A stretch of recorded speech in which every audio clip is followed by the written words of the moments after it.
L'école Saint-Jean-Bosco de Faux-Parisien. Bonne audition. Mesdames et messieurs, chers postulants, honorable membre du jury, bonsoir. Je suis Joseph Montsey, élève du secondaire 4 à l'école Saint-Jean-Bosco de Faux-Parisien. C'est avec un immense plaisir que je me tiens devant vous cet après-midi pour vous présenter mon texte argumentatif portant sur le sujet la vraie beauté réside dans l'apparence ou dans l'impact que l'on a sur les autres. C'est un thème qui nous invite à réfléchir sur la véritable valeur de l'être humain et sur ceux qui définissent la véritable beauté. Sur ce, je vous souhaite une bonne écoute et merci de votre attention. De nos jours, la beauté est souvent associée à l'apparence physique. Beaucoup de personnes accordent une grande importance au visage, au style vestimentaire ou à l'élégance. Cependant, peut-on vraiment déduire la beauté en ceux qui se voient extérieurement? Mais non, la beauté ne réside pas uniquement à l'apparence, mais surtout à l'impact positif qu'une personne a sur les autres. D'abord, l'apparence physique est passagère. Avec le temps, elle change et finit par disparaître.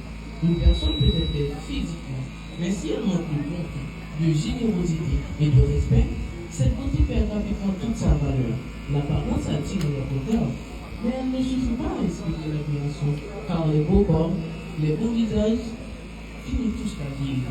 Ainsi, l'apparence ne suffit pas à définir la véritable beauté, car elle est temporaire, limitée. Ensuite, n'oublie pas que l'impact positif qu'une personne exerce sur les autres révèle sa véritable beauté. Une personne qui fait encourage et respecte son entourage laisse des marques positives dans le cœur. Par exemple, quelqu'un qui console une personne en difficulté ou qui soutient ses proches montre une beauté intérieure bien plus importante que l'apparence physique. Car c'est par en encourageant, ses actions et ses paroles peuvent améliorer la vie de ceux qui l'entourent. Donc, la vraie beauté se connaît aussi dans la capacité d'une personne à améliorer la vie de ceux qui l'entourent. Enfin, la beauté intérieure est durable. Les bonnes actions, les paroles réconfortantes ainsi que les qualités morales restent gravées dans la mémoire.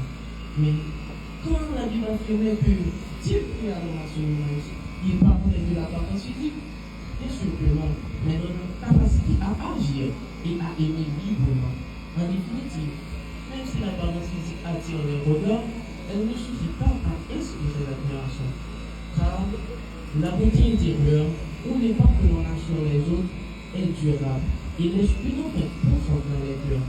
Ainsi, la vraie beauté ne réside pas uniquement dans l'apparence, mais dans la qualité humaine et enfin. Il faut avoir des concepts, mais n'oublie pas que c'est la personnalité qui captive le cœur. Merci.